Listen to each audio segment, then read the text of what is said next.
Pumirma ka na. Huwag mo nang hintayin na kaladkarin pa kita palabas ng bahay na ito.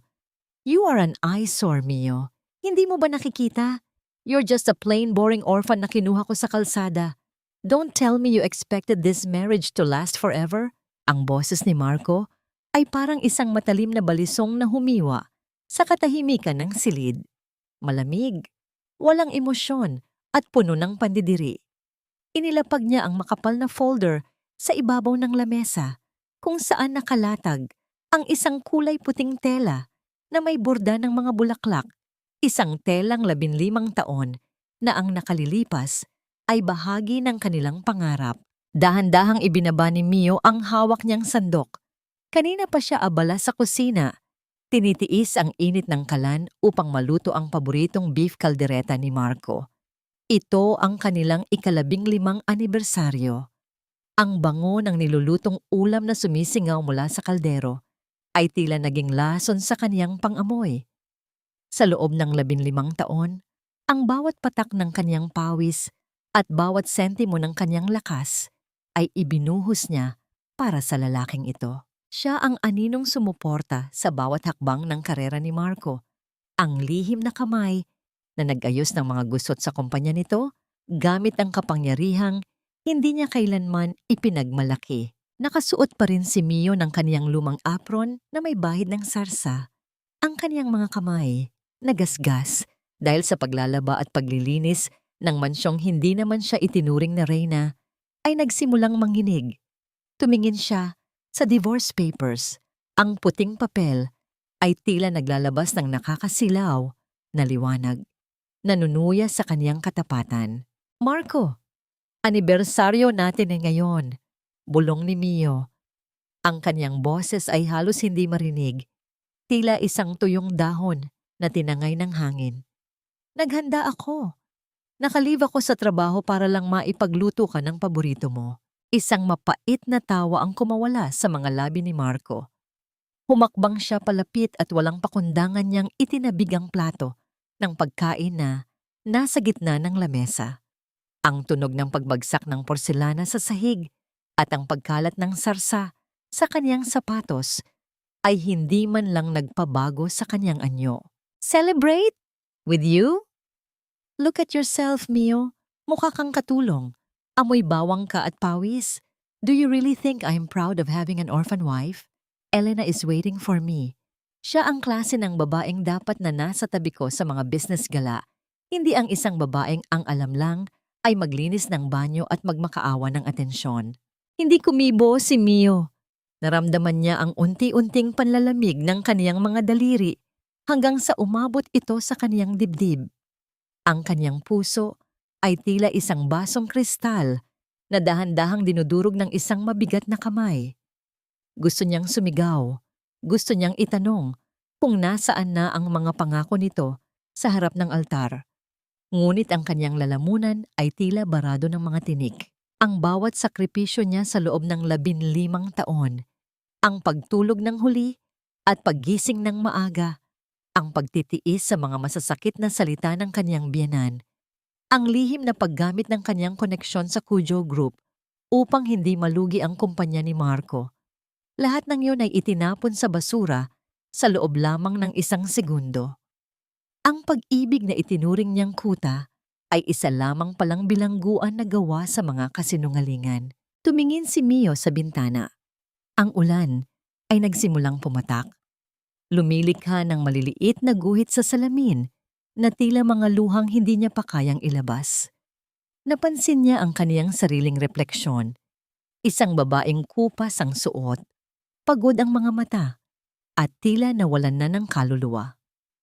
Ito ba ang naging kapalit ng 15 taon ng pananahimik? Ang maging isang basahan na matapos gamitin ay basta na lamang itatapon sa gilid ng kalsada. Pirmanan mo na yan, Mio. Huwag mo nang pahabain ang drama na ito. Wala kang makukuha kahit isang kusing. Isang pirasong papel ka lang sa buhay ko na kailangang i-shred para maging malinis ang record ko. Kinuha ni Mio ang ballpen. Ang kaniyang paningin ay lumalabo. Ngunit hindi dahil sa luha, kundi dahil sa bigat ng katotohanang lumalamon sa kanya. Sa bawat paggalaw ng kanyang kamay patungo sa papel, tila binubura niya rin ang 15 taon ng kanyang buhay. Ngunit sa gitna ng hapdi at hapit ng kanyang hininga, isang maliit na kislap ng galit ang nagsimulang mag-apoy sa kanyang kalooban. Ito na ba ang hantungan ng lahat ng kaniyang pagtitiis? Magagawa ba niyang talikuran ang kaisa-isang lalaking minahal niya, kahit na ang lalaking ito ang siyang kukuha ng lahat ng kaniyang dignidad? At kung sakaling lumakad siya palabas ng pintong ito nang walang dala, sino na nga ba ang matitira sa babaeng nagngangalang Mio? Ang amoy ng iyong paghihirap ay hindi kailanman magiging sapat para takpan ang katotohanang ikaw ay isang ampon na walang pinagmulan. Huwag mong isipin na dahil naging asawa ka ng anak ko, ay naging kapantay ka na namin. Ang boses ni Doña Aurora ay parang hagupit ng latigo na bumasag sa katahimikan ng kwarto. Hindi pa man nakakaalis ang hapdi sa dibdib ni Mio mula sa mga salita ni Marco, heto ang kaniyang biyenan, nakatayo sa may pinto na may suot na mapang-uring ngiti. Ang kaniyang mga mata na laging puno ng mapait na paghuhusga ay lumingon sa mga gamit ni Mio na nakasalansan sa isang sulok. Walang babala na nilapitan ni Aurora ang aparador ni Mio. Ang tunog ng pagbukas ng pinto nito ay marahas at sa isang kumpas ng kaniyang kamay, sinimulan niyang itapon ang mga damit ni Mio sa sahig. Ang bawat piraso ng tela ay bumabagsak ng walang kalaban-laban, tila sumasalamin sa pagkatao ni Mio na 15 taon nilang tinapak-tapakan. Ina, ano pong ginagawa niyo? Ang tanging nasabi ni Mio habang pilit na itinatayo ang kaniyang sarili mula sa pagkakaluhod sa tabi ng nabasag na plato. Ina, wag mo akong tawaging ina. Wala akong anak na pulubi. Ang bulyaw ni Aurora habang itinutulak ang isang tumpok ng mga damit gamit ang dulo ng kaniyang mamahaling sapatos. Narinig ko ang lahat, Mio. Sa wakas, natauhan na rin ang anak ko. 15 taon kaming nagtiis na makita ang pagmumukha mo sa bahay na ito. Isang malaking malas ang dinala mo sa pamilyang ito mula nang damputin ka ni Marco sa kalsada. Lumapit si Aurora kay Mio. Ang kaniyang presensya ay mabigat at puno ng puot. Kinuha niya ang isang pares ng sapatos mula sa kaniyang bag, isang pulang high heels na kumikinang sa ilalim ng ilaw. Alam ni Mio ang sapatos na yon. Hindi yon sa kanya. Iyon ay kay Elena. Ito, ang sabi ni Aurora, sabay bitaw sa sapatos na bumagsak sa tapat ni Mio. Nadumihan ito ni Elena nang huli siyang bumisita rito. Linisin mo yan. Iyan ang huling trabahong gagawin mo rito bilang bayad sa 15 taon na pinakain ka namin ng libre. Consider it as your final payment for your stay in this mansion. Nanigas si Mio sa kinalalagyan niya. Ang kanyang mga mata ay nakapako sa pulang sapatos ng kabit ng kanyang asawa. Ang bawat hibla ng kanyang dignidad ay sumisigaw. Nagmamakaawang huwag sumunod, ngunit ang kanyang katawan ay tila naging manhid na sa paulit-ulit na pagpapakumbaba. Sa gitna ng kanyang pananahimik, isang alaala ang biglang sumagi sa kanyang isipan. Isang gabi, noong nakaraang taon, kung kailan halos mawalan ng malay si Marco dahil sa laki ng utang ng kumpanya. Si Mio, ang palihim na tumawag sa isang mataas na opisyal ng Kujou Group sa Japan, ginamit ang kanyang boses bilang tunay na tagapagmana upang utusan silang mag-invest ng bilyon-bilyong yen sa kumpanya ni Marco nang hindi ito nalalaman ng kaniyang asawa. Siya ang nagligtas sa kanila. Siya ang dahilan kung bakit nakakapagsuot si Aurora ng mga perlas at kung bakit nakakabili si Marco ng mga mamahaling sapatos para kay Elena. Ang katuwaan ng tadhana ay mas masakit pa sa anumang sampal. Ang perang ginagamit nila para saktan siya ay galing mismo sa kaniyang sariling kaban. Dahan-dahang iniabot ni Mio ang kaniyang kamay sa sapatos ni Elena. Ang kaniyang mga daliri ay humahawak sa mamahaling balat nito habang ang kaniyang puso ay unti-unting nagiging bato. Ang bawat hibla ng pag-ibig na natitira sa kaniyang dibdib ay tila nilalamon na ng isang itim na apoy. Ano pang hinihintay mo? Bilisan mo! Ang sigaw ni Aurora, sabay sipa sa isa pang tumpok ng damit ni Mio. Pagkatapos niyan, kumuha ka ng basurahan at ilagay mo lahat ng basurang ito sa labas. Don't you dare look at me like that, Mio. You should be grateful. We didn't throw you in jail for wasting my son's time. Tumayo si Mio. Hawak-hawak ang sapatos ni Elena. Hindi na siya nakatingin sa ibaba. Tumingin siya ng diretso sa mga mata ni Aurora. Isang tingin na hindi pa nakikita ng matanda sa loob ng 15 taon. Walang takot, walang luha, kundi isang malamig na kailaliman na tila humihigop sa liwanag ng silid. Tapos na ang pagtitiis ko, Aurora. Ang bulong ni Mio. Ang boses niya ay hindi na nanginginig. Ito ay malamig at puno ng awtoridad na tila nanggagaling sa kailaliman ng kanyang mga ninuno. Nagulat si Aurora sa narinig. Ang kanyang muka ay namula sa galit. Anong sabi mo? Magnanakaw ka na nga. Wala ka pang utang na loob. Lalayas ka rito nang walang dalang kahit isang kusing. Lahat ng suot mo pati ang hininga mo ay utang mo sa amin. Isang maliit na ngiti ang sumilay sa mga labi ni Mio. Isang ang ngiting hindi umabot sa kanyang mga mata. Lalayas ako, gaya ng gusto nyo. Pero tandaan nyo ang araw na ito. Dahil sa oras na tumapak ang paa ko sa labas ng gate na ito, ang lahat ng swerteng inaakala ninyong pag-aari nyo ay sasama sa akin. Hindi pa man nakakasagot si Aurora, tumalikod na si Mio at kinuha ang isang maliit na bag. Ang tanging bagay na dala niya noong pumasok siya sa bahay na yon. Iniwan niya ang lahat ng damit, ang lahat ng alaala, at ang pulang sapatos na hawak niya kanina ay binitawan niya sa gitna ng silid. Ngunit bago siya tuluyang makalabas, isang malakas na tunog ng pagbagsak ang narinig mula sa ibaba. Kasunod ang boses ng isang lalaking humihingal at tumatawag sa pangalan ni Marco. Isang balita ang tila yayanig sa pundasyon ng mansyong yon. Isang balitang magsisilbing unang hudyat ng pagbagsak ng kaharian ng mga taksil. Huwag kang lilingon, Mio. Sa oras na lumabas ka sa pintong ito, huwag mo nang asahan na muli pang magbubukas ang mga rehas ng mansyong ito para sa isang katulad mo. You are a jinx, Mio. Mula nang pumasok ka sa buhay ko, wala akong naramdaman, kundi ang bigat ng pagkatao mo. Ang boses ni Marco ay umalingaw-ngaw sa malawak na pasilyo, kasabay ng tunog ng kanyang mabilis at mabigat na hakbang. Hawak niya ang kanyang telepono. Ang muka ay pulang-pula sa galit dahil sa mga tawag na kanina pa niya natatanggap mula sa kumpanya. Sa kabilang dako, nakatayo si Mio sa harap ng malaking pintuan. Bit-bit ang kaisa-isang lumang bag na naglalaman ng kanyang buhay bago siya naging isang asawa.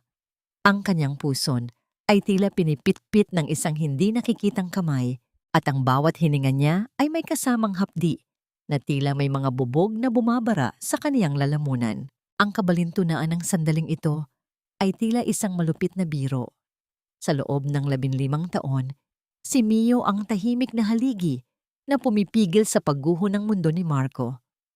Habang si Marco ay abala sa pagpapakitang gilas sa kanyang mga kaibigang negosyante, si Mio ang gising hanggang madaling araw upang ayusin ang mga ulat na hindi nito matapos-tapos habang tinatrato siya ni Marco na parang isang aninong walang silbi. Lihim siyang nakikipag-ugnayan sa mga pinuno ng industriya upang siguruhing mananatiling nakatayo ang kumpanyang ipinangalan sa pamilya nito. Ngayon, habang itinataboy siya nito na parang isang basahan, ang kumpanyang yon ay nagsisimula ng mabulok mula sa loob dahil sa pagbawi ni Mio ng kanyang hindi nakikitang proteksyon.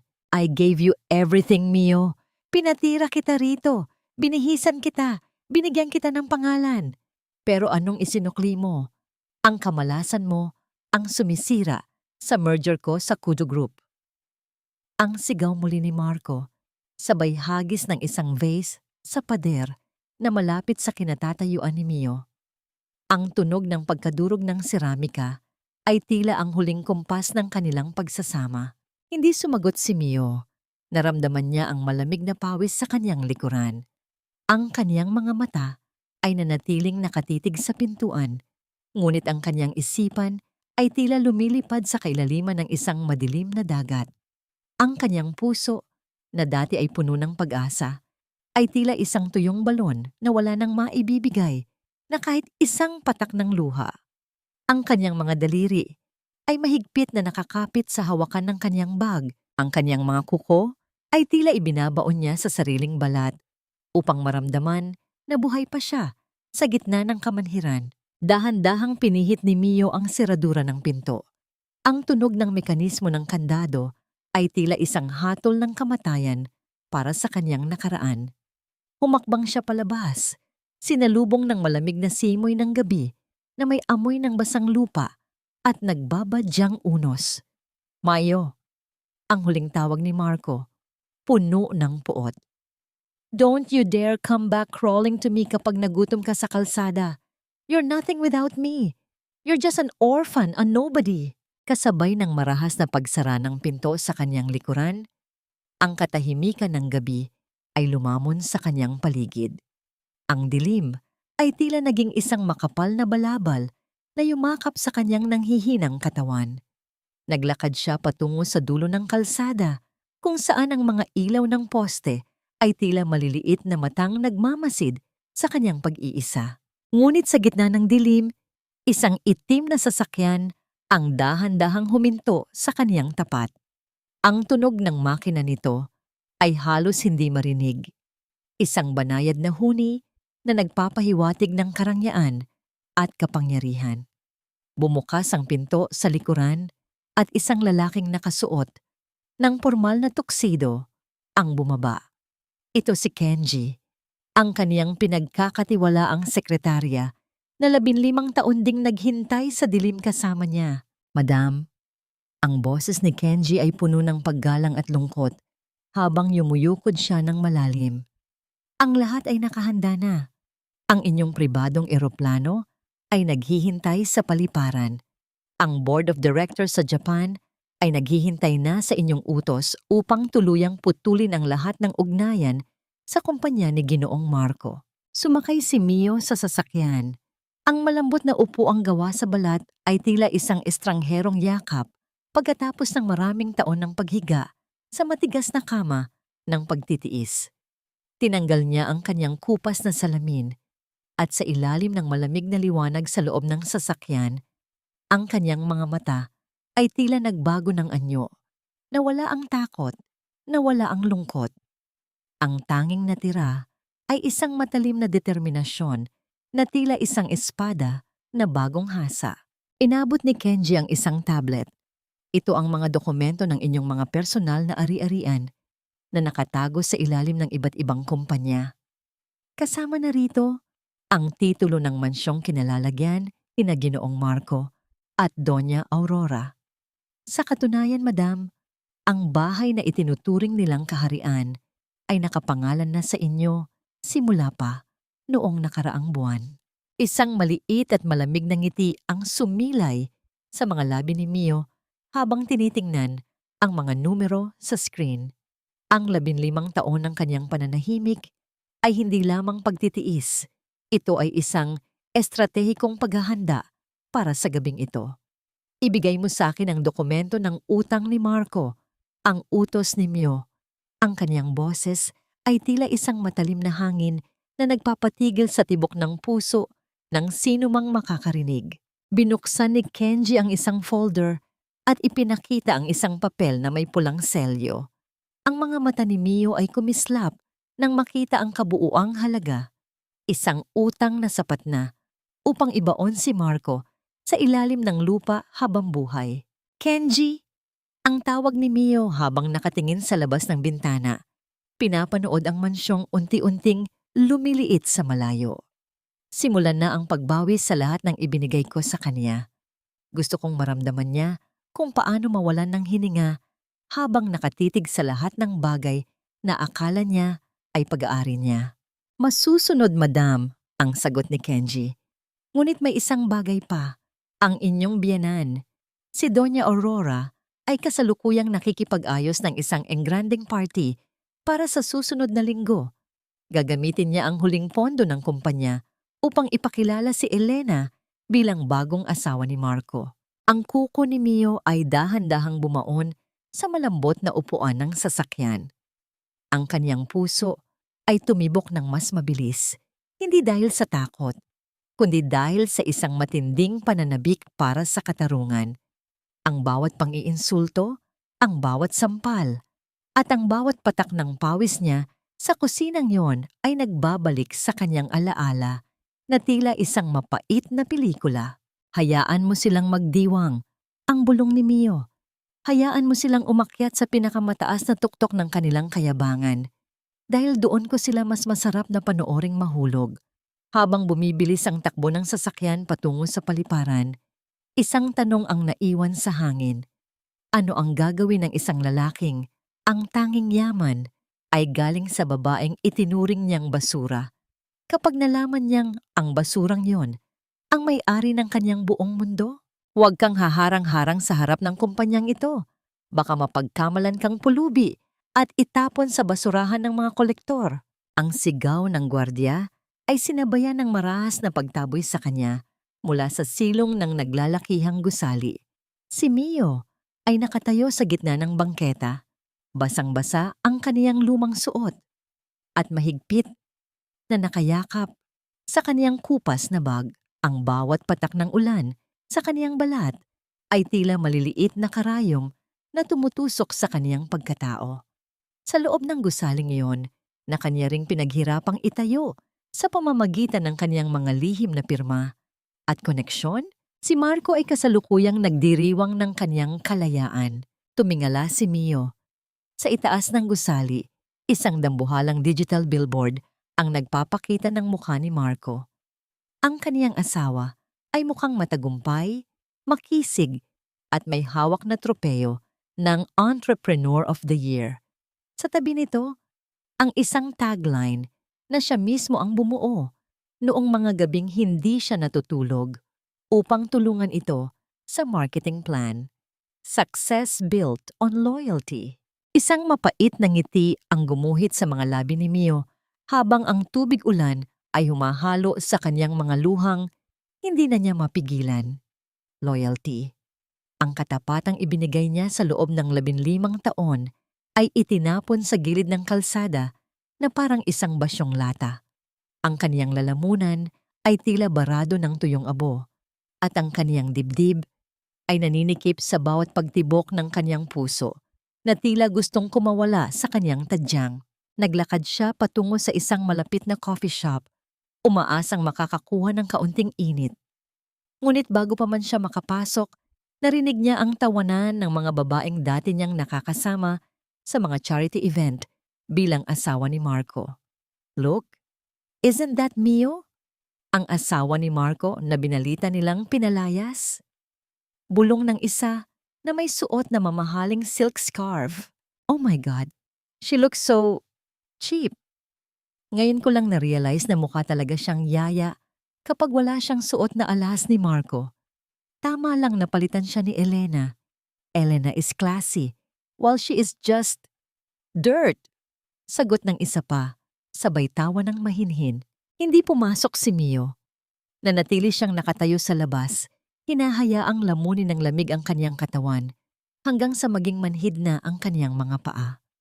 Ang kanyang mga daliri ay namumuti na sa ginaw at ang kanyang mga labi ay nanginginig, hindi dahil sa takot, kundi dahil sa matinding kahihiyan na kaniyang nilulunok.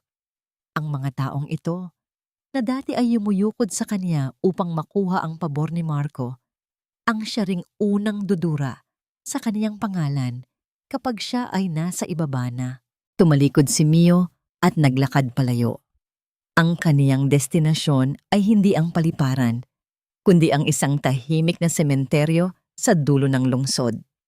Doon, sa harap ng isang marangyang mausoleo na walang nakasulat na pangalan, kundi ang sagisag ng kudyo, dahan-dahan siyang lumuhod sa basang damo. Papa, Mama. Ang kanyang bulong na halos malunod ng tunog ng kulog. Patawad dahil naging mahina ako. Patawad dahil inakala ko na ang pag-ibig ay sapat na upang maging pamilya ang mga taong ang tingin sa akin ay kasangkapan lamang. Yumukod si Mio hanggang sa sumayad ang kanyang noo Sa malamig na marmol, ang kanyang pagtangis ay walang tunog, isang tahimik na pagkasira ng kaniyang lumang pagkatao. Ngunit sa bawat patak ng kaniyang luha sa marmol, ang kaniyang panghihina ay dahan-dahang napapalitan ng isang kakaibang lakas. Ang lamig ng ulan ay hindi na sumasakit. Ito ay nagsisilbi ng bautismo para sa kaniyang muling pagsilang. Inangat ni Mio ang kaniyang ulo. Ang kaniyang mga mata ay hindi na mapula sa iyak. Ito ay naging kasing talim ng mga kidlat na bibiyak sa kalangitan. Kinuha niya ang kaniyang telepono mula sa bag at pinindot ang isang numero na 15 taon niyang hindi ginamit. Kenji! Ang kaniyang boses ay tila isang utos mula sa isang reyna. Ipadala mo ang itim na sasakyan sa sementeryo. Ngayon din, habang naghihintay, dahan-dahang hinaplos ni Mio ang marmol ng mausoleo. Napansin niya ang isang maliit na ukit sa gilid. Isang listahan ng mga top shareholders ng kumpanya ni Marco na palihim niyang inilagay sa ilalim ng kaniyang pangalan noong mga panahong akala ni Marco ay abala lamang siya sa pagluluto. Isang itim na sedan ang dahan-dahang huminto sa harap ng sementeryo. Ang tunog ng pag-ikot ng gulong nito sa basang lupa ay tila isang babala para sa lahat ng mga nagmaliit sa kanya. Bumukas ang pinto at lumabas ang isang lalaking may dalang payong. Ngunit sa pagkakataong ito, hindi ito si Kenji. Isang matandang lalaki na may seryosong mukha ang lumapit kay Mio at yumukod ng napakalalim. Young mistress, handa na ang lahat para sa iyong pagbabalik sa Japan. Ngunit bago ang lahat, may isang tao po na gustong makipagkita sa inyo. Isang tao mula sa nakaraan ni Marco na maaaring magpabilis sa inyong mga plano. Tumingin si Mio sa matanda at sa unang pagkakataon, sa loob ng maraming taon, naramdaman niya ang tunay na init sa kaniyang dibdib. Ang init ng paparating na hustisya. Sino siya? Tanong ni Mio. Ang tunay na may-ari ng lupang kinatatayuan ng kumpanya ni Marco. Ang taong tinalikuran niya noong nagsisimula pa lamang siya. Sino ang misteryosong kakampi na ito? At bakit tila mas malalim pa ang sugat na iniwan ni Marco sa ibang tao kaysa kay Mio? 5 million pesos para sa isang bag? I-swipe mo na yan, miss. My fiancé can afford 10 of these without blinking. Ang mayabang na utos ni Elena habang nakasandal sa counter ng isang mamahaling butik. Ang tunog ng pagkaskas ng credit card sa terminal ay tila musika sa pandinig ni Elena. Isang himig ng tagumpay na sa wakas ay nakuha na niya ang trono ni Mio.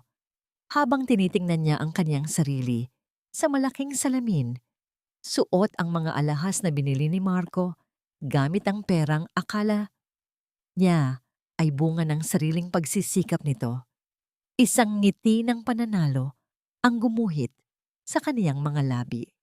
Hindi niya alam, sa bawat segundong lumilipas, ang pundasyon ng kumpanyang nagpopondo sa kaniyang luho ay dahan-dahang kinakain ng anay ng katotohanan. Sa kabilang dako ng lungsod, sa loob ng isang madilim na opisina, ang katahimikan ay bumasag sa paghinga ni Marco nang makatanggap siya ng isang tawag.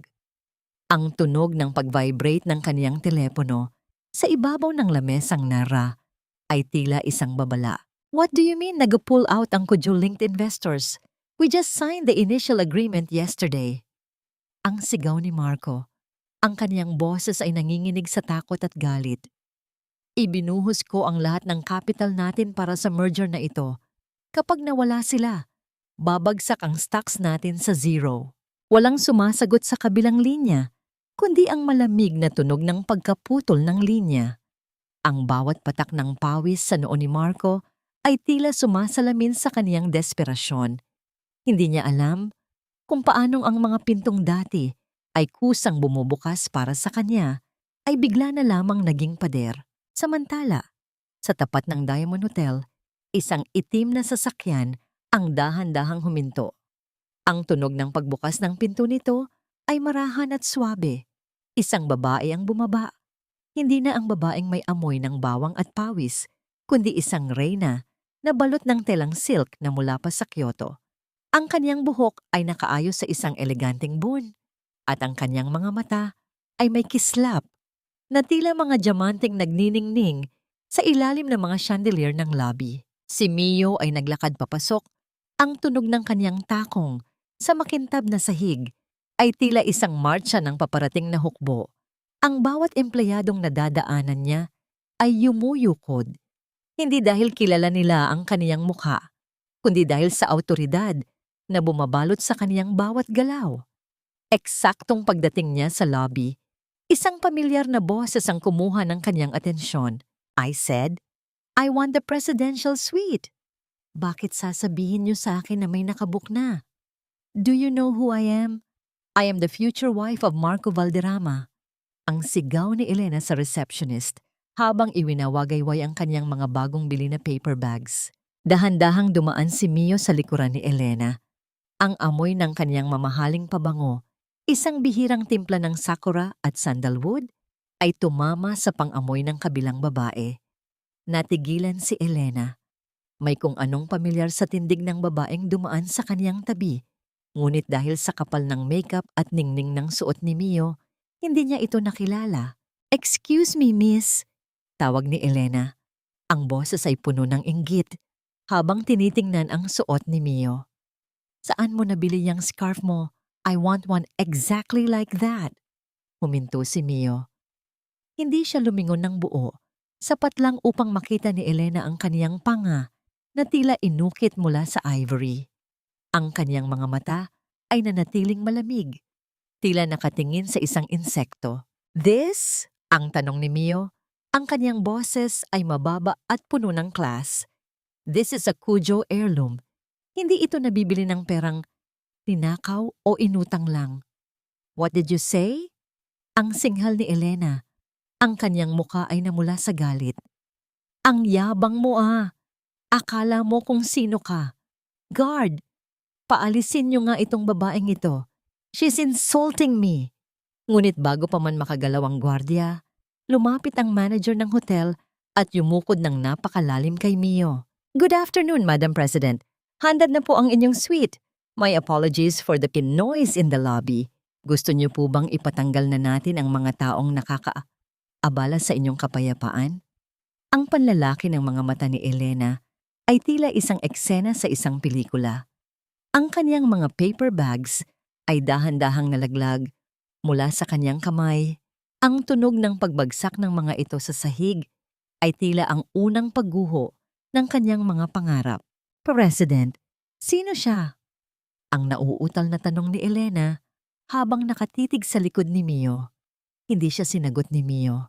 Sa halip, dahan-dahan siyang lumingon, sapat na upang makita ni Elena ang isang pamilyar na taling sa kaniyang leeg, ang tanging palatandaan ng babaeng tinawag nilang mamatay gutom noong nakaraang gabi. "Enjoy your shopping, Elena." Ang bulong ni Mio na tila isang sumpa. "Dahil bukas, kahit ang mga plastic na bag na yan, babawiin ko sa inyo."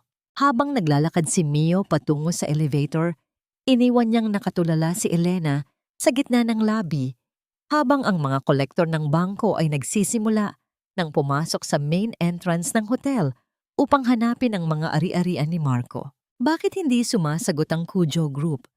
15 taon silang nagbibigay ng pondo. Bakit ngayon pa sila tumalikod kung kailan malapit na ang merger?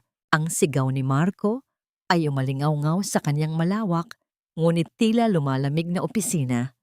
Ang tunog ng kanyang kamao na humahampas sa lamesang nariya ay nagdulot ng pagyanig ng mga kristal na dekorasyon. Ang kanyang kurbata ay maluwag na at ang kanyang mga mata ay tila nilalamon ng itim na anino dahil sa puyat at takot. Ang bawat dokumento sa kanyang harap ay puno ng pulang marka. Mga utang na hindi nababayaran, mga kasosyong nag-aalisan, at mga bangkong nagbabanta. Sa kaniyang isipan, isang mukha ang biglang lumitaw, ang mukha ni Mio.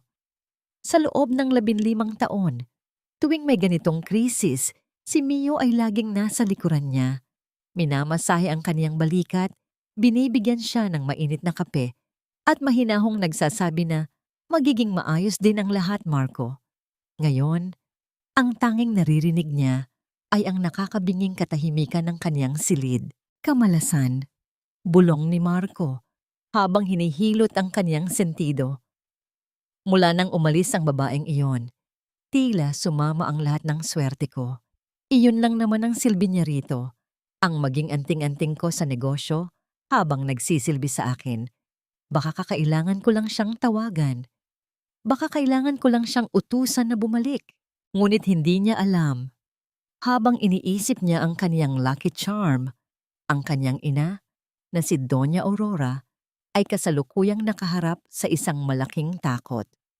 Sa loob ng kanilang mansyon, isang misteryosong kahon ang dumating na nakabalot sa itim na seda.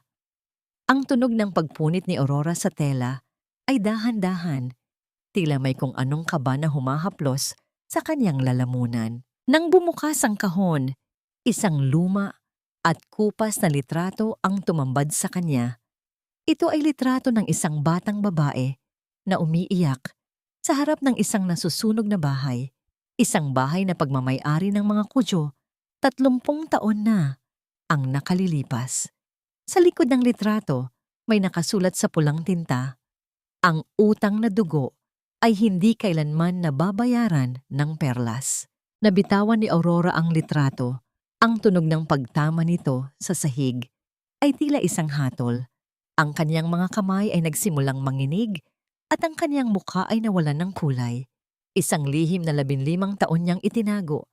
Isang kasalanang inakala niyang binaon na ng panahon ang muling nagpapakita ng pangil. Hindi maari.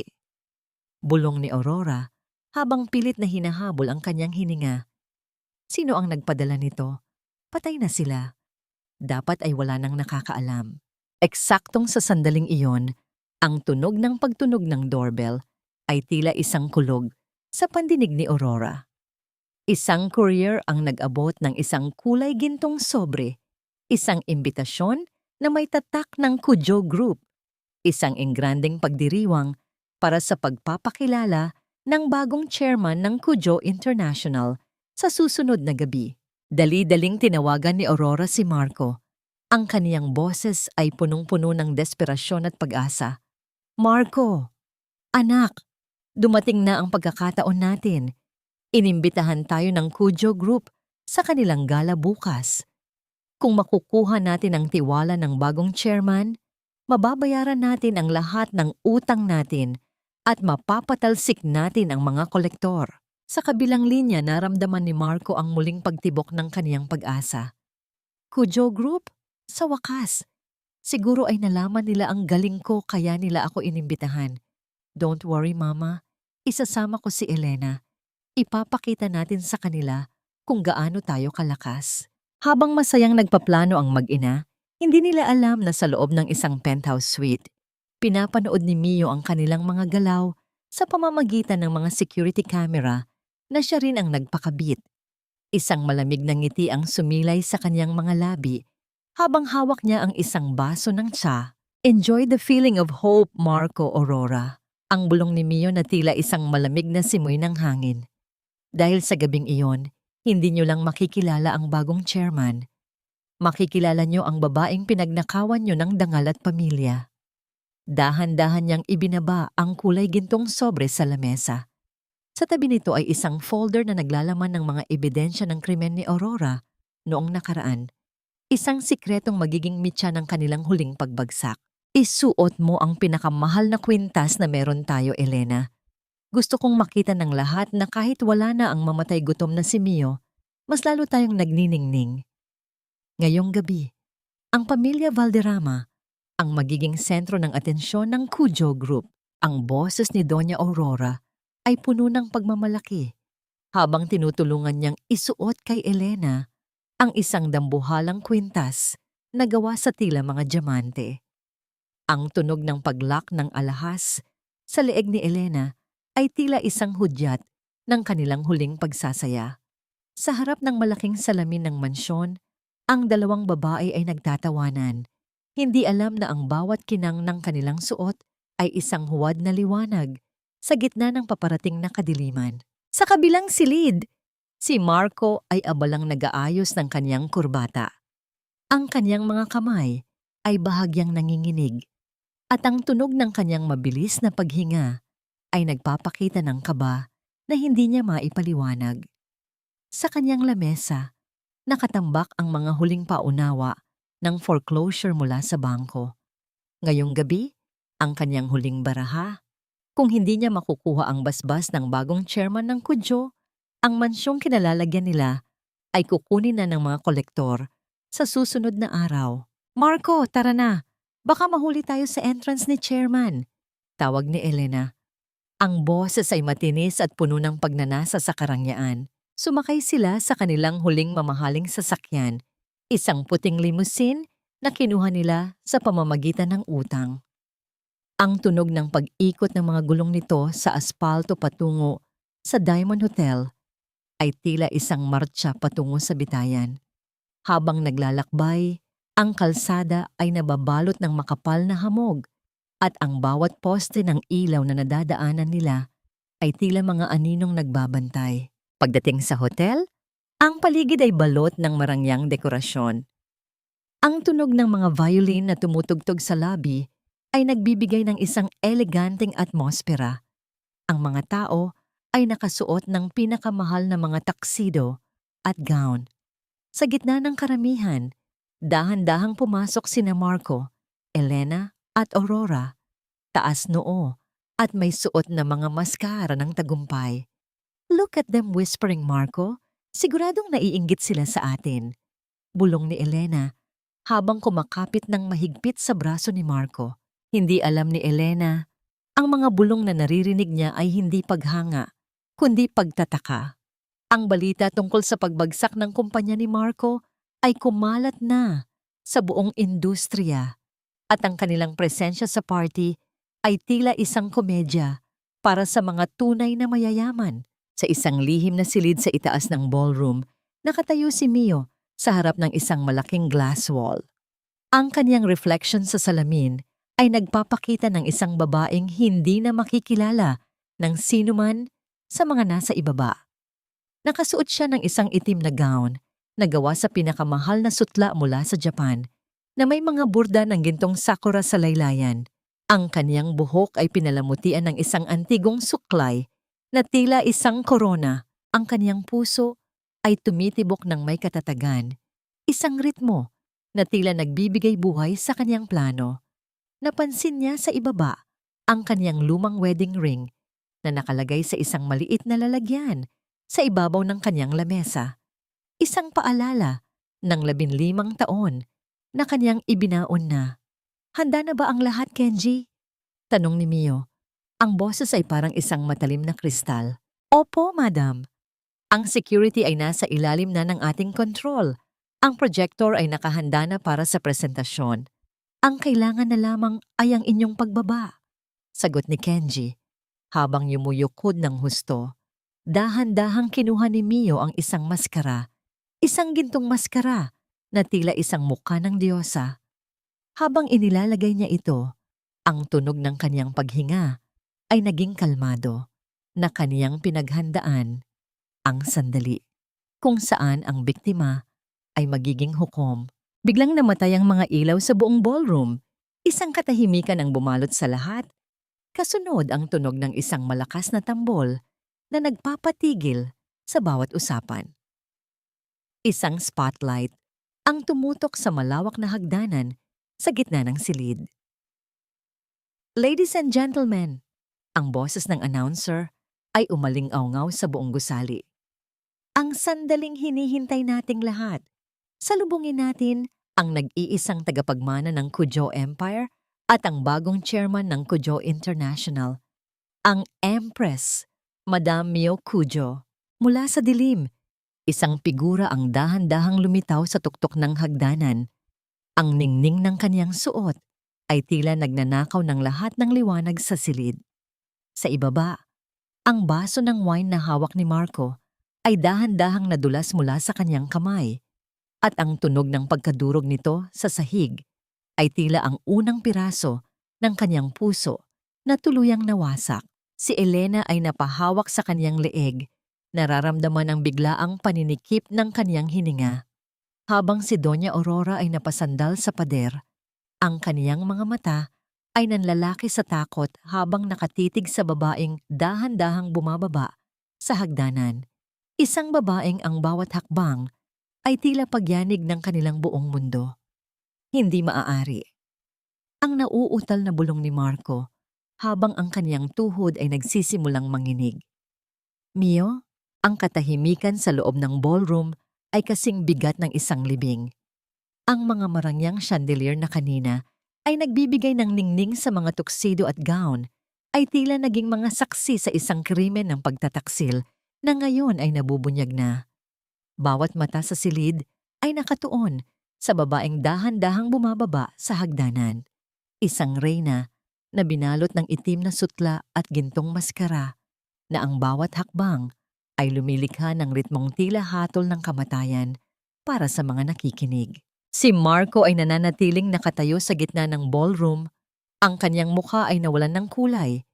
Tila isang bangkay na binihisan ng mamahaling tela. Ang kanyang bibig ay bahagyang nakabukas. Pilit na humihinga, ngunit walang hangin na pumapasok sa kanyang baga. Ang wine na tumulo sa kanyang sapatos mula sa nabasag na baso ay tila dugo ng kanyang sariling dangal na unti-unting umaagos palayo. Mamiyo, ang tanging salitang lumabas sa kaniyang nanginginig na mga labi. Isang bulong na halos malunod sa kaniyang sariling kaba. Dahan-dahang itinaas ni Mio ang kaniyang kamay at tinanggal ang gintong maskara. Ang kaniyang mukha, na dati ay puno ng pagpapakumbaba at lambot, ay tila inukit na ngayon mula sa pinakamatigas na marmol. Walang bakas ng luha, walang bakas ng emosyon, tanging ang kislap ng isang matalinong manlalaro na alam na ang dulo ng laban. Good evening, Marco! Aurora, Elena. Ang boses ni Mio ay umalingaw-ngaw sa sound system ng ballroom. Malinaw, malalim, at puno ng awtoridad na hindi nila kailanman narinig sa loob ng 15 taon. Sana ay nagustuhan niyo ang party. Ipinahanda ko ito lalo na para sa inyo. Anong kalokohan ito? Ang sigaw ni Doña Aurora mula sa gilid. Ang kanyang boses ay matinis at puno ng takot na pilit niyang itinatago sa pamamagitan ng galit. Magnanakaw. Pinasok mo ang party na ito para mahiya kami. Guards, bakit hinahayaan niyo ang pulubing ito na umakyat sa entablado? Ngunit walang gwardiyang kumilos. Sa halip, ang mga ito ay nanatiling nakatayo ng matuwid. Ang kanilang mga ulo ay bahagyang nakayuko bilang tanda ng paggalang sa babaeng nasa entablado. Lumakad si Mio patungo sa gitna ng stage, kung saan ang isang malaking screen ay dahan-dahang bumababa. Sa isang kumpas ng kanyang daliri, lumitaw sa screen ang mga dokumentong may mga pirma na labis na pamilyar kay Marco. 15 taon, Marco, simula ni Mio, habang tinititigan ng diretso ang kanyang asawa. 15 taon akong nagbulag-bulagan. Inakala mo ba na ang pagiging ulila ko ay nangangahulugang wala akong pinagmulan? Inakala mo ba na ang pagtitiis ko sa kusina at ang paglilinis ko ng mga dumi nyo ay dahil wala akong mapupuntahan? Isang mapait na ngiti ang sumilay sa mga labi ni Mio. Noong nakaraang buwan, pinapirmahan ko sa iyo ang isang set ng mga dokumento sa ilalim ng prestihiyo ng Cujo Group. Akala mo ay merger papers yon para sa iyong kumpanya. Ngunit hindi mo binasa ang fine print, Marco. Masyado kang nabulag ng ambisyon at ng mga alahas na gusto mong ibigay sa iyong kabit. Nanlaki ang mga mata ni Marco. Ang kanyang tuhod ay nagsimulang manginig nang makita sa screen ang mga dokumentong nilagdaan niya. Ang kumpanya, ang mansyon, pati na ang bawat lupang pag-aari ng pamilya Valderrama ay formal nang nailipat sa ilalim ng Cujo International at si Mio ang nag-iisang may-ari nito. Hindi maaari. Ang hiyaw ni Elena habang hinahawakan ang kaniyang mamahaling kwintas na tila biglang naging isang tanikala na sumasakal sa kanya. You cheated us! Marco, gawin mo ang paraan. Pulis, ipaaresto niyo ang babaeng ito. Ngunit bago pa man makasigaw muli si Elena, isang grupo ng mga lalaking nakasuot ng formal na barong ang pumasok sa ballroom. Sila ang mga legal counsel at auditor ng Cujo Group. Bit-bit ang mga ebidensya ng malawakang pagnanakaw at fraud na ginagawa ni Marco sa kumpanya sa loob ng maraming taon. Lahat ng luho nyo, ang mga sasakyan, ang mga biyahe nyo sa ibang bansa. Lahat ng iyon ay galing sa kaban ng Cujo na lihim kong pinapadaloy sa inyo para lang suportahan ang pangarap mo, Marco. Ang boses ni Mio ay tila isang malamig na hangin na tumatagos sa buto. Ngunit dahil tinapos mo na ang kasal natin, tinapos ko na rin ang pagdaloy ng biyaya. Everything you are wearing right ngayon, pati ang hininga ng karangyaan na nilalanghap mo sa silid na ito, ay pag-aari ko. Humakbang si Mio palapit sa dulo ng stage, nakatingin sa ibaba kung saan nakatayo ang kaniyang asawa na tila isang basang sisiw sa gitna ng ulan ng kahihiyan. Ang katahimikan sa ballroom ay nabasag lamang ng tunog ng mabilis na paghinga ni Marco, na tila isang taong malapit ng malunod. Marco, ang bulong ni Mio, na narinig ng bawat tao sa silid dahil sa mikropono.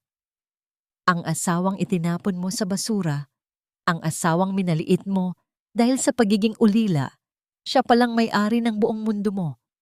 At simula sa gabing ito, wala ka ng kahit na ano. Sa labas, ang tunog ng papalapit na sirena ng mga pulis ay dahan-dahang lumalakas, tila isang orkestra na nagtatapos sa mahabang dula ng kaniyang pagtitiis. Ang mga mata ni Mio ay kumislap sa ilalim ng mga ilaw, hindi dahil sa tagumpay, kundi dahil sa wakas. Ang 15 taon ng kaniyang pananahimik ay nagtapos na sa isang pagsabog ng katarungan. Ang lamig ng bakal na nakapulupot sa iyong mga bisig ay hindi pa sapat para tumbasan ang ginaw na ipinaramdam mo sa akin sa loob ng 15 taon, Marco. Ang boses ni Mio ay kasing talim ng isang katana, pumupunit sa huling hibla ng pag-asa ni Marco, habang ang 2 opisyal ng pulisya ay dahan-dahang itinatali ang kaniyang mga kamay sa kaniyang likuran. Ang tunog ng mekanismo ng posas na nag-lock ay tila isang hatol na umalingaw-ngaw sa buong ballroom, na nagpatahimik sa mga bulong-bulungan ng mga panauhin. Si Marco, na kanina ay naglalakad na parang hari ng industriya, ay nakayuko na ngayon. Ang kaniyang buhok ay gulo-gulo, at ang kaniyang mga mata ay puno ng matinding takot at kahihiyan. Ang bawat mata sa silid ay nakatuon sa kaniya. Ang ilan ay may halong pandidiri, ang iba naman ay may halong pangungutya. Ang Entrepreneur of the Year ay naging Scammer of the Century sa loob lamang ng ilang minuto. Ang kaniyang kumpanya, na akala niya ay nasa rurok ng tagumpay, ay opisyal ng idineklarang insolvent, at ang bawat pirma niya sa mga huwad na dokumento ay naging ebidensya ng kaniyang sariling pagbagsak. Mio, please, huwag mong gawin ito. Ang nauutal na pagsusumamo ni Marco. Ang kaniyang boses ay basag at puno ng desperasyon. Asawa mo ako. Nagkamali ako. Pero huwag naman sa harap ng lahat ng ito. Isang malamig na tawa ang kumawala sa mga labi ni Mio habang dahan-dahan siyang lumalapit. Ang bawat hakbang niya ay may kasamang awtoridad na tila yumayanig sa sahig ng ballroom. Asawa? Ang asawang itinapon mo nung gabing iyon ay patay na, Marco. Ang nakaharap mo ngayon ay ang taong sisingil sa bawat segundo ng buhay na ninakaw niyo sa akin. Samantala, sa gilid ng entablado, si Elena ay pilit na nagtatangkang tumakas, ngunit hinarang siya ng 2 babaeng security officer. Ang kaniyang mukha ay namumutla, at ang kaniyang mamahaling kwintas na diamante ay tila naging isang mabigat na pasanin sa kaniyang leeg.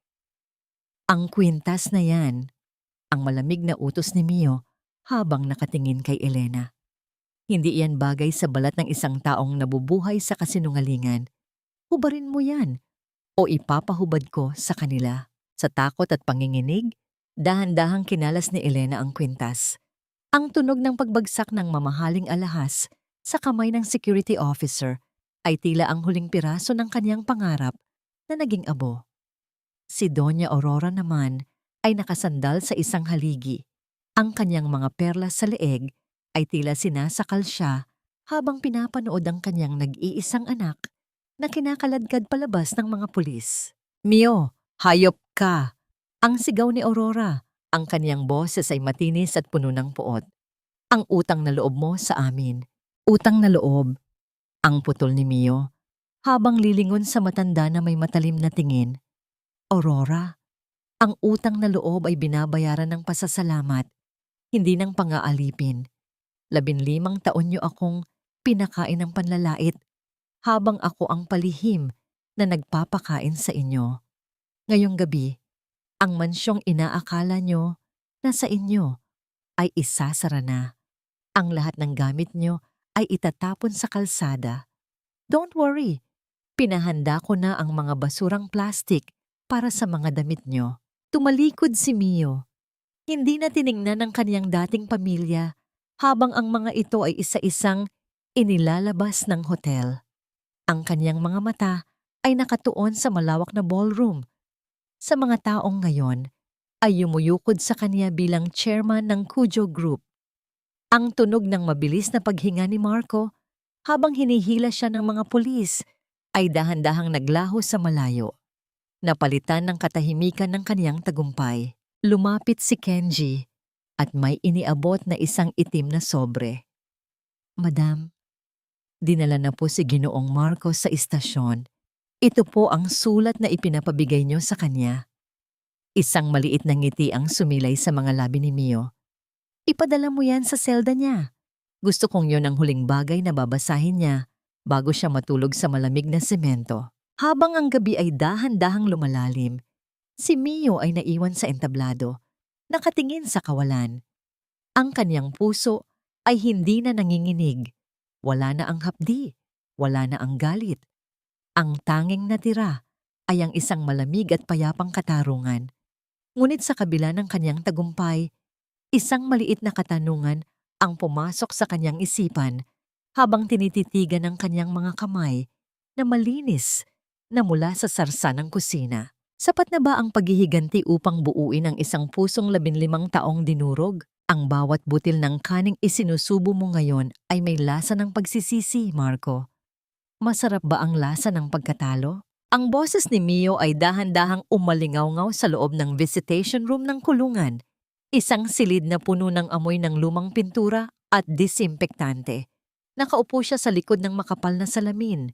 Suot ang isang puting blusa na tila nagniningning sa gitna ng madilim at malungkot na paligid. Sa kabilang panig, si Marco ay nakayuko. Ang kanyang suot na kulay kahel na uniforme ay tila isang malaking sampal sa kanyang dating pagkatao. Ang kanyang mga kuko na dati ay laging malinis ay puno na ngayon ng dumi at ang kanyang mga mata ay tila 2 lubog na balon ng kawalan. Hindi nakasagot si Marco. Ang kaniyang mga kamay ay nanginginig habang nakahawak sa teleponong ginagamit nila para mag-usap. Naalala niya ang bawat gabing umuuwi siya sa kaniyang mansyon kung saan naghihintay si Mio na may dalang mainit na tsaa at masarap na hapunan. Ngayon, ang tanging naghihintay sa kanya ay ang malamig na semento ng kaniyang selda at ang ingay ng mga rehas na nagsasara tuwing gabi. Nabalitaan ko ang tungkol sa iyong ina.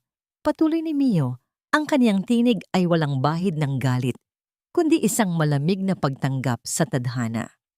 Si Doña Aurora ay nakatira na ngayon sa isang maliit na paupahan sa labas ng lungsod. Ang mga perlas na dati niyang ipinagmamalaki ay naisangla na niya lahat para lang may pambayad sa kuryente. Ang huling balita ko, tinitiis niya ang ingay ng tumutulong gripo sa kaniyang maliit na kusina dahil wala siyang pambayad sa tubero. Isang hikbi ang kumawala sa lalamunan ni Marco. Ang tunog ng kaniyang pag-iyak ay tila isang basag na plaka sa loob ng tahimik na silid. Mio, patawad. Patawarin mo ako. Hindi ko alam. Hindi ko naisip na darating tayo sa ganito. I was stupid. Nasilaw ako sa akala ko ay kapangyarihan. Dahan-dahang kinuha ni Mio ang isang pirasong tinapay mula sa kaniyang bag at inilapag ito sa lamesa, malapit sa salamin. Ang tinapay ay simple, balot sa plastik, ngunit sa paningin ni Marco, Ito ay tila isang kayamanan. Naalala mo ba ito, Marco? Ang bulong ni Mio.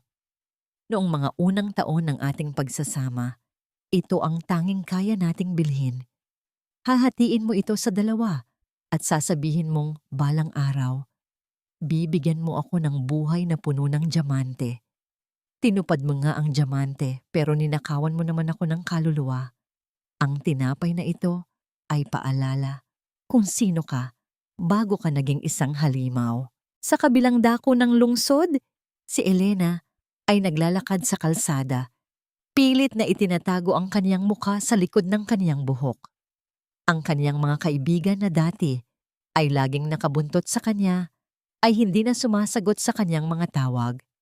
Ang kaniyang mga mamahaling bag ay kinuha na ng mga kolektor at ang tanging natira sa kanya ay ang mga pekeng alahas na hindi man lang matanggap sa sanglaan. Ang bawat taong nadadaanan niya ay tila nakikita ang kaniyang kahihiyan. Ang bawat bulong ng hangin ay tila pagtawa sa kaniyang pagbagsak. Tumayo si Mio. Hudyat na tapos na ang oras ng pagdalaw. Ang tunog ng kaniyang takong sa sahig ay tila isang huling paalam. Tumingin siya ng huli kay Marco, na ngayon ay nakasubsob na sa lamesa, umiiyak ng walang tunog. Hindi ako napunta rito para makipagbalikan, Marco. Ang huling sabi ni Mio. Napunta ako rito para ipakita sa iyo na ang babaeng itinuring mong basura ay malaya na. At ang lalaking itinuring kong mundo ay isa na lamang alaala ng basura. Habang naglalakad si Mio palabas ng gusali, sinalubong siya ng mainit na sikat ng araw. Ang kanyang dibdib ay tila gumaan. Ang bawat hininga niya ay puno na ng sariwang hangin. Ngunit sa kanyang pag-alis, isang itim na sobre ang iniwan niya sa gwardiya ng kulungan. Isang sobreng naglalaman ng listahan ng mga natitirang utang ni Marco na hindi pa nababayaran ng kaniyang mga ari-arian. Kenji? Ang tawag ni Mio sa kanyang telepono habang sumasakay sa sasakyan. Simulan na ang susunod na hakbang. Gusto kong malaman ni Marco na kahit sa loob ng kulungan, ang bawat segundong lumilipas ay may katumbas na halagang kailangan niyang bayaran sa akin. Ang laro ay hindi pa tapos. Ang pagdurusa ni Marco ay nagsisimula pa lamang at si Mio ay handang manood hanggang sa huling patak ng katarungan. Ang bawat pilat sa aking mga kamay ay hindi natanda ng pagkaalipin, kundi mga marka ng isang digmaang nagtapos na sa aking tagumpay. Ang bulong na ito ni Mio ay tila isang panalangin habang nakatayo siya sa harap ng malawak na salamin sa kaniyang bagong opisina. Wala na ang kaniyang lumang apron na may bahid ng mantika. Pinalitan ito ng isang dekalidad na charcoal gray na suit na tila yumayakap sa kaniyang bagong anyo ng may dignidad. Ang kaniyang mga daliri na dati ay laging amoy bawang at sabon ay humahaplos ngayon sa makinis na ibabaw ng kaniyang lamesang gawa sa mahogany. Ang bawat gamit sa silid na ito ay may amoy ng bagong simula at kalayaan. Dahan-dahang lumakad si Mio patungo sa bintana, kung saan tanaw ang buong syudad na unti-unting nagigising sa ilalim ng kulay rosas na langit ng madaling araw. Ang tunog ng kanyang takong sa malambot na alpombra ay tila isang banayad na kumpas ng kapayapaan. Sa loob ng 15 taon, ang kaniyang mundo ay kasing liit lamang ng kusina at ng mga pader ng mansyon ni Marco. Ngayon, ang kanyang paningin ay abot hanggang sa dulo ng kapuluan. Ang katahimikan ng umaga ay binuwawag ng marahang pagkatok sa pinto. Madam, narito na po ang mga taong ipinatawag ninyo. Ang boses ni Kenji ay puno ng paggalang. Bumukas ang pinto at pumasok ang 3 tao. Isang matandang janitor, isang clerk na may makapal na salamin, at isang dating manager na pinatalsik ni Marco dahil sa pagtangging gumawa ng ilegal na transaksyon. Ang kanilang mga mukha ay bakas ang kaba at pagtataka sa kanilang paningin.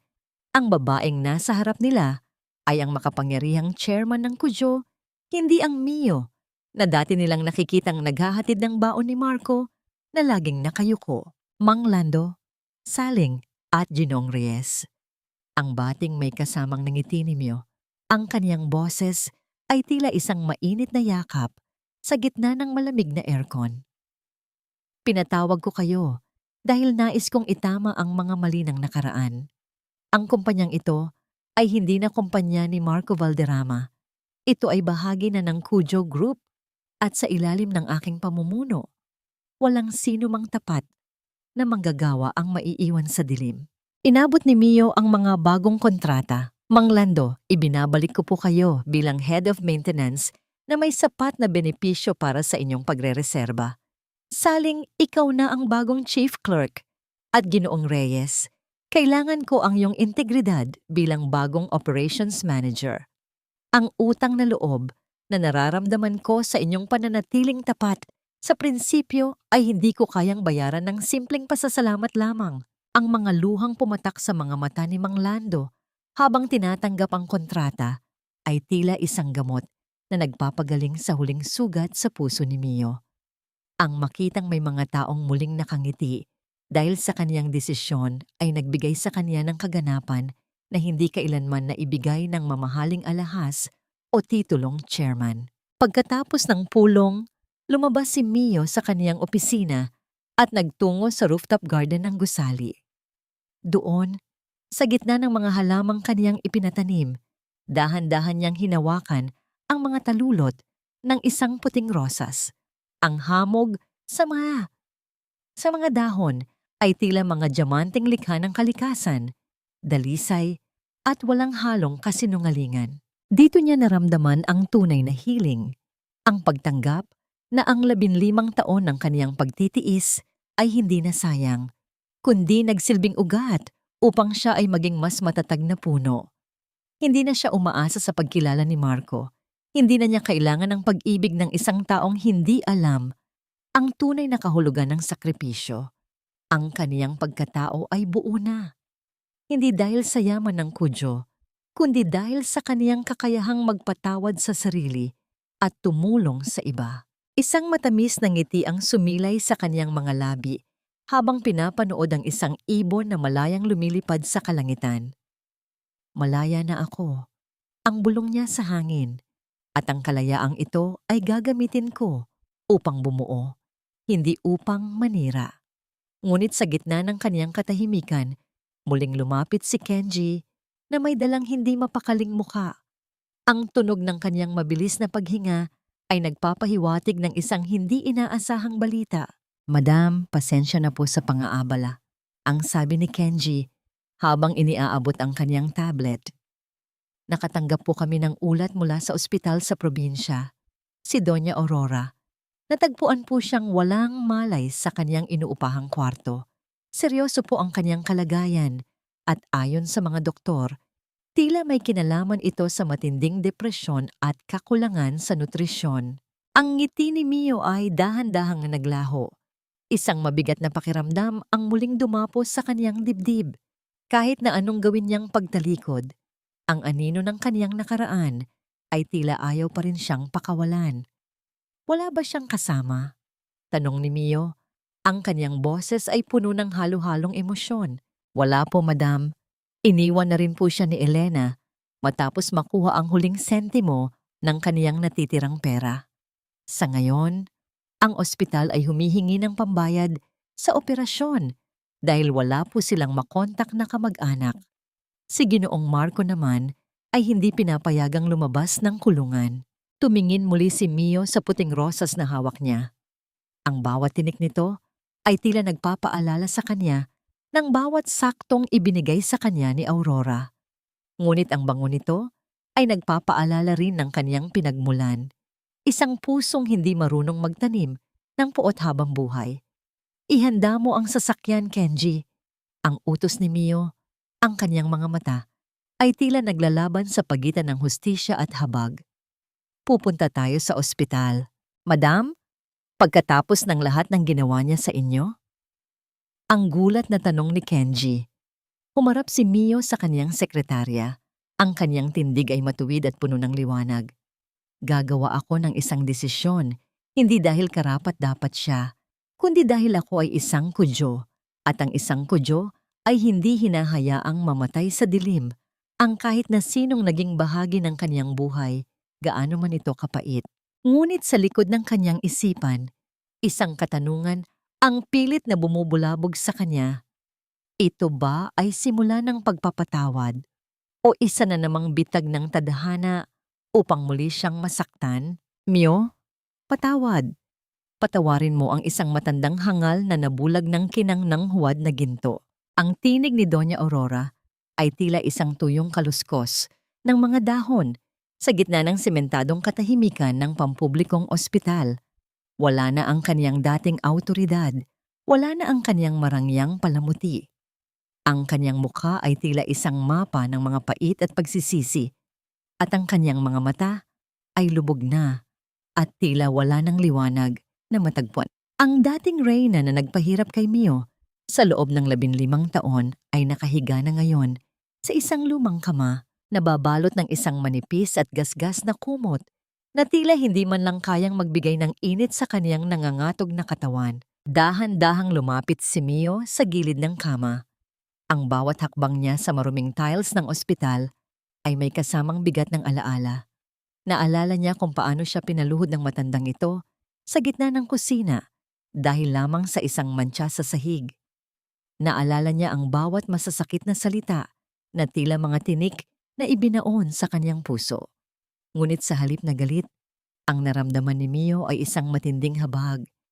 Isang habag na tanging-tanyang isang taong nakaranas ng tunay na sakit ang makakaramdam. Ang amoy ng disinfektante at ng luma at basang pader ay humahalo sa kanyang paghinga.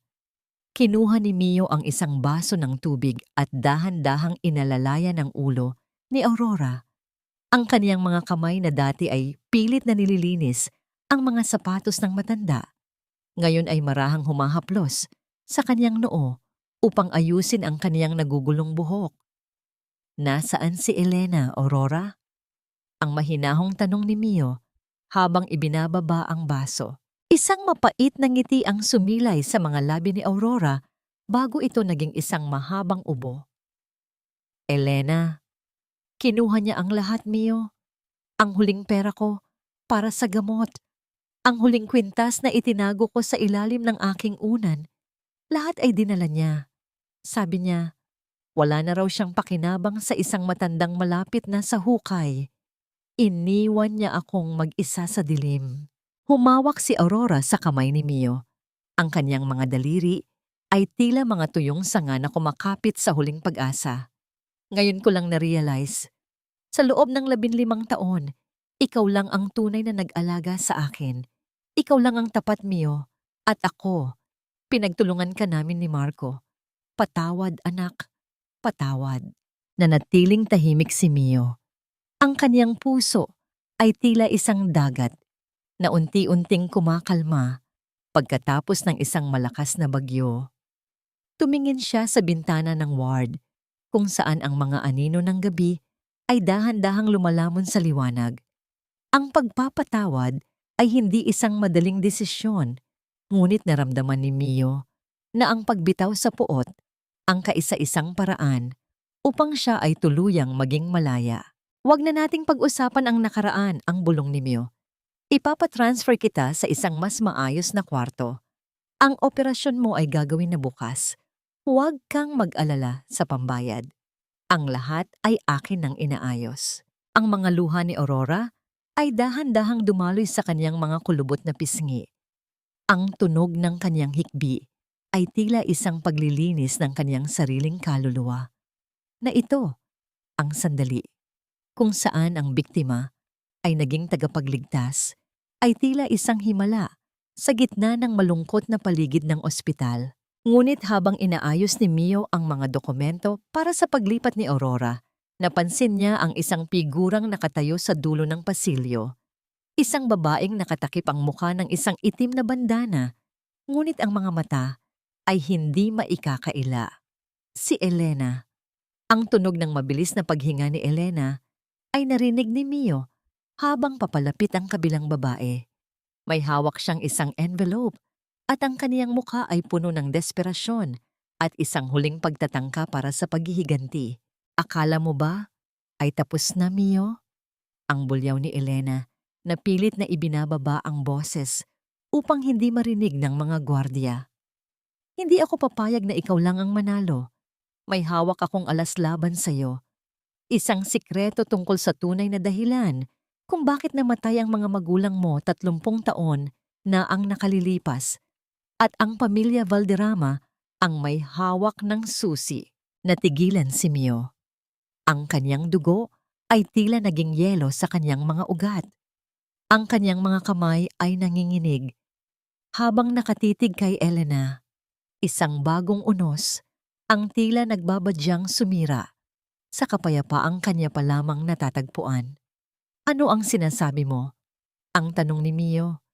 Ang kanyang boses ay tila isang matalim na hangin. Isang nakakakilabot na tawa ang kumawala kay Elena bago siya mabilis na tumalikod at tumakbo palabas ng ospital. Iniwan si Mio na nakatayo sa gitna ng pasilyo, puno ng mga katanungang tila walang kasagutan. Ang katotohanan ay parang isang sugat na pilit mong tinatakpan ng mamahaling tela. Ngunit patuloy pa rin kumikirot sa ilalim ng dilim.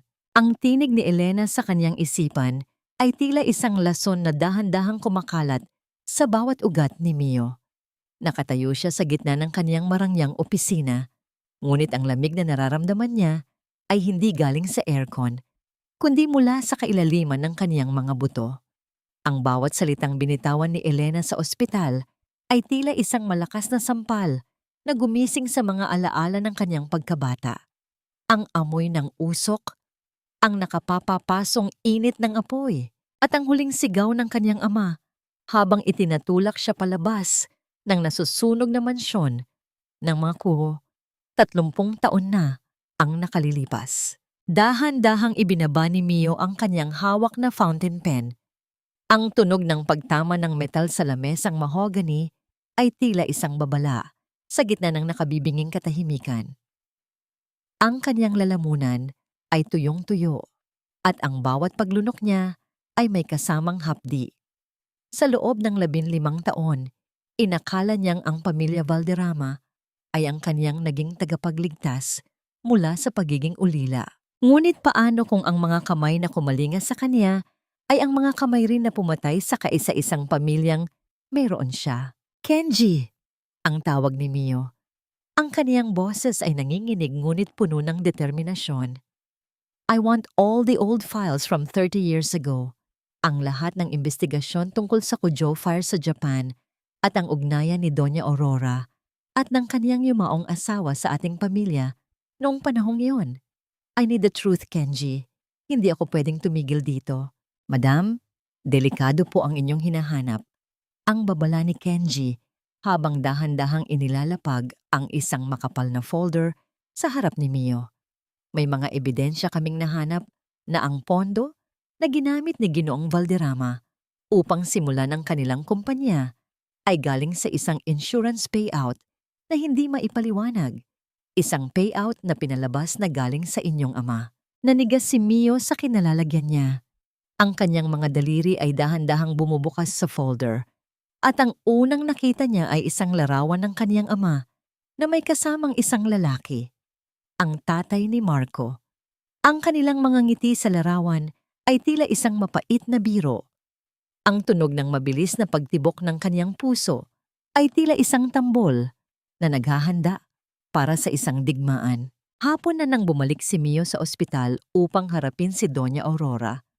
Ang tunog ng kanyang bawat hakbang sa pasilyo ay tila isang hatol na papalapit. Pagpasok niya sa silid, nakita niya ang matanda na dahan-dahang umiinom ng sabaw. Tila bumubuti na ang kalagayan. Ngunit sa sandaling magtagpo ang kanilang mga mata, ang baso sa kamay ni Aurora ay dahan-dahang nanginig hanggang sa tumapon ang laman nito sa kumot. Mio, bakit ganyan ang tingin mo? Ang nauutal na tanong ni Aurora. Ang kanyang boses ay puno ng biglaang takot. Aurora, sabihin mo sa akin ang totoo. Ang malamig na simula ni Mio habang inilalapag ang lumang larawan sa ibabaw ng kama. Saan galing ang perang ginamit niyo para itayo ang kumpanya ni Marco? At bakit ang tatay mo ang huling taong nakitang lumabas sa mansyon namin bago ito sumabog 30 taon na ang nakalilipas? Ang katahimikan sa silid ay nabasag lamang ng mabilis at mababaw na paghinga ni Aurora. Ang kaniyang mga mata ay nanlaki at ang kaniyang mga labi ay naging maputla. Isang lihim na labis na mabigat ang tila gustong kumawala sa kaniyang dibdib. Hindi ko ginusto, Mio. Ang hikbi ni Aurora, habang pilit na itinatago ang kaniyang muka sa kaniyang mga kamay. Ang asawa ko, ang tatay ni Marco, siya ang nagplano ng lahat. Akala namin ay walang makakaalam. Inisip namin na sa pag-ampon namin sa'yo, mababayaran namin ang aming kasalanan. Patawad, Mio. Patawad. Ang bawat salita ni Aurora ay tila isang kutsilyong paulit-ulit na itinatak silang puso ni Mio. Ang pamilyang itinuring niyang kanlungan ay ang kuta pala ng kaniyang mga kaaway. Ang lalaking minahal niya ng 15 taon ay anak ng taong pumatay sa kaniyang mga magulang. Ang kaniyang buong buhay ay isang malaking kasinungalingan na inukit sa abo at dugo. Utang na loob, ang bulong ni Mio, ang kaniyang boses ay puno ng matinding puot at pait. Ang utang na loob na sinasabi niyo ay bayad sa dugo ng mga magulang ko? 15 taon niyo akong ginawang alila sa sarili kong yaman? 15 taon niyo akong pinasalamatan sa pamamagitan ng panlalait habang hawak niyo ang mga kamay na may bahid ng dugo ng pamilya ko.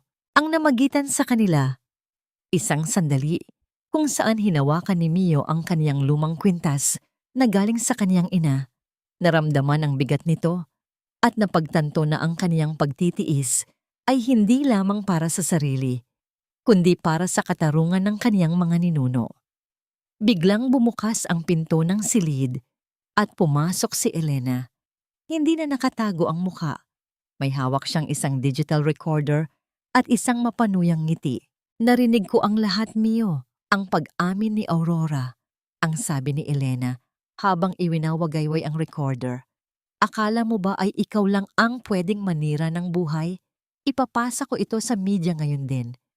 Kapag nalaman ng buong mundo na ang Cujo Group ay pinatatakbo ng isang babaeng ang pamilya, ay sangkot sa isang malaking iskandalo at krimen, mababagsak ang stocks mo.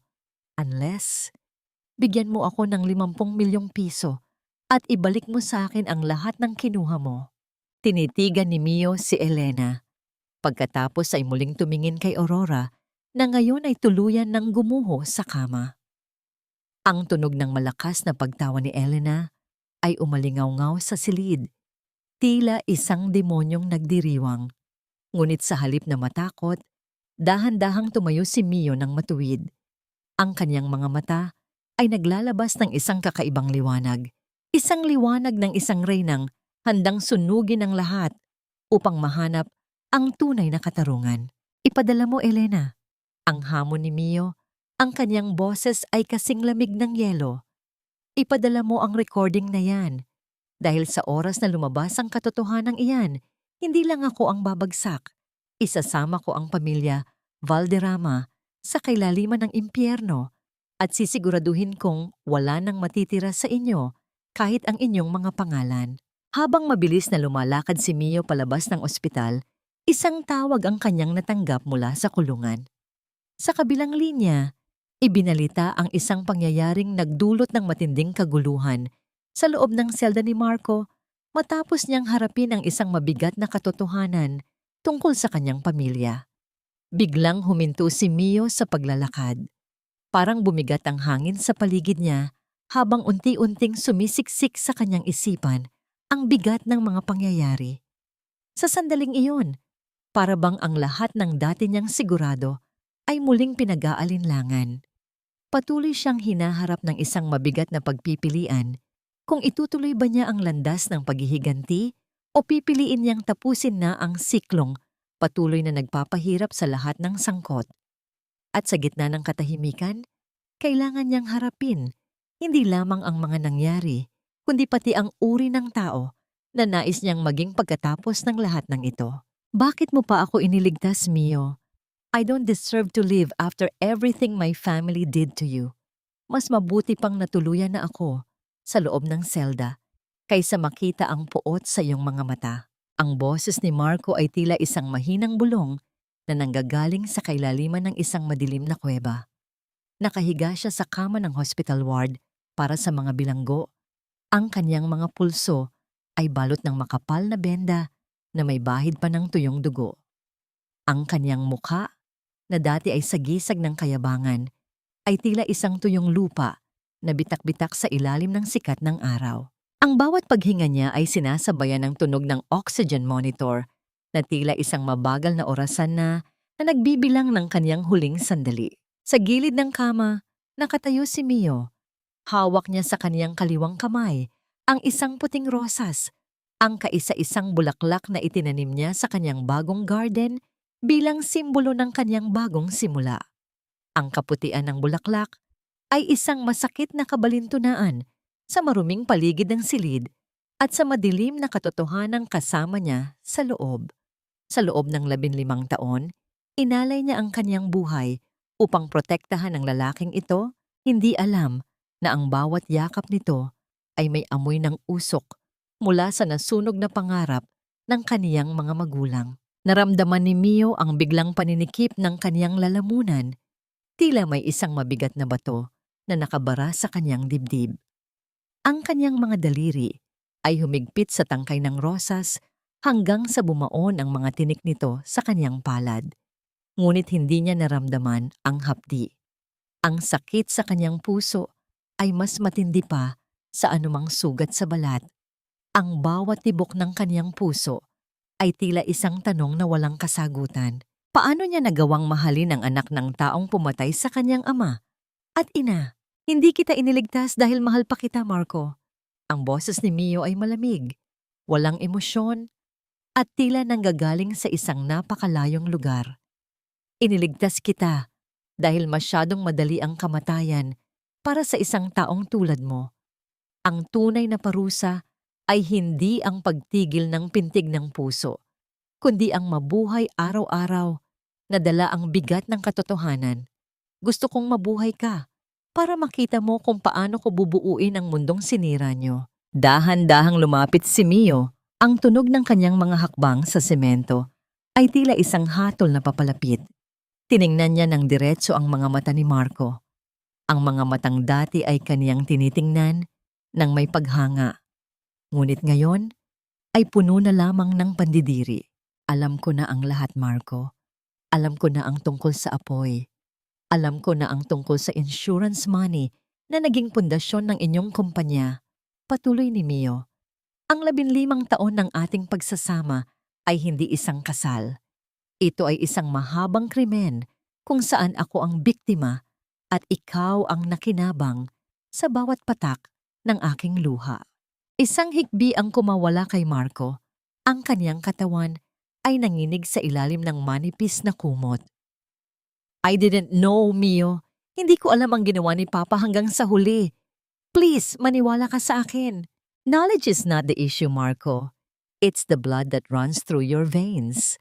Ang bulong ni Mio habang inilalapag ang puting rosas sa ibabaw ng kumpol ng mga gamot sa tabi ng kama.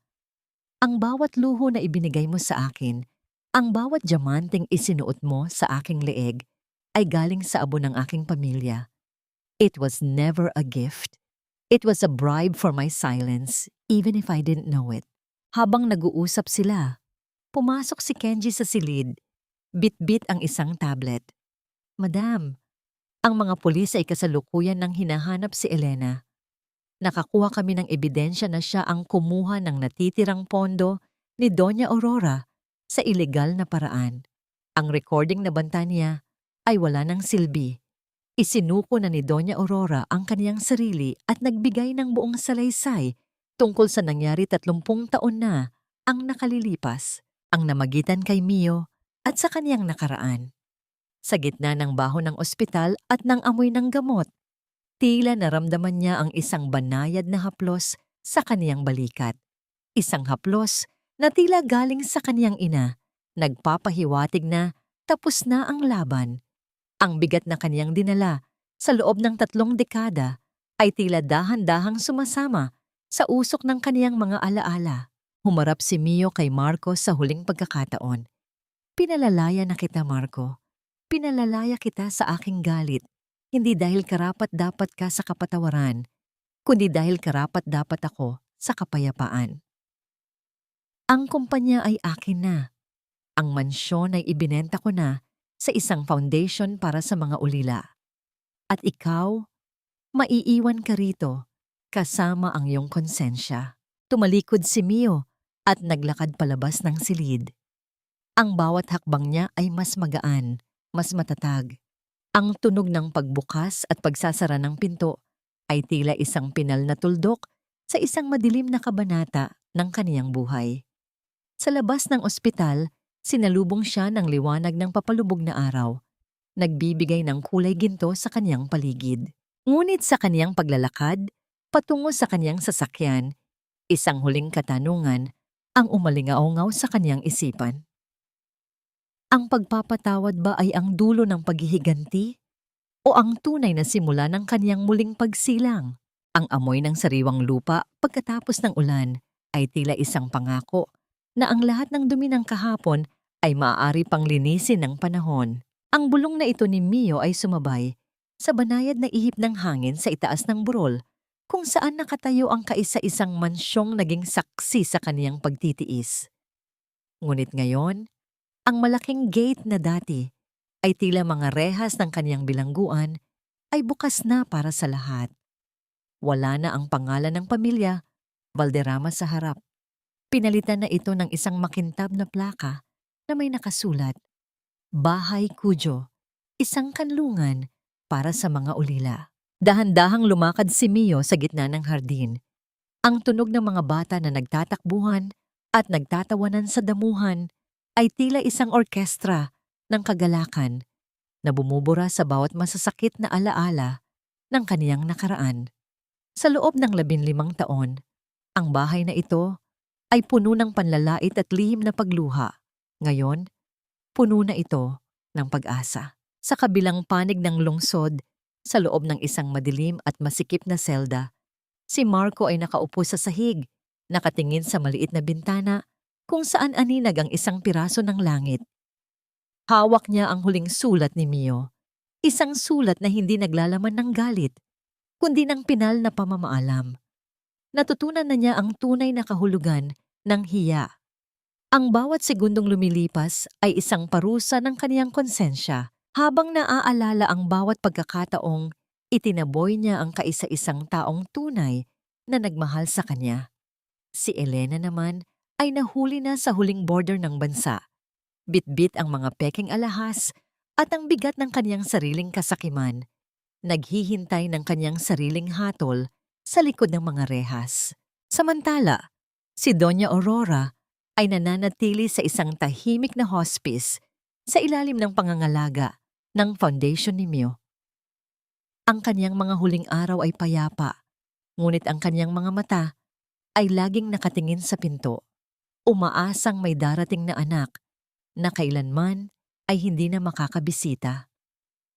Ang pagpapatawad ni Mio ay nagbigay sa kanya ng pagkakataong mamatay ng may dignidad, kahit na ang kanyang kaluluwa ay puno pa rin ng mga bakas ng kaniyang mga maling desisyon.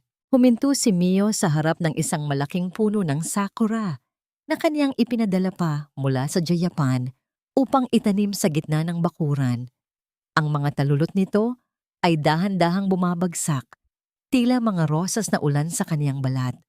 Ang tunog ng kaniyang sariling paghinga ay kalmado, malalim, at puno ng kapayapaan.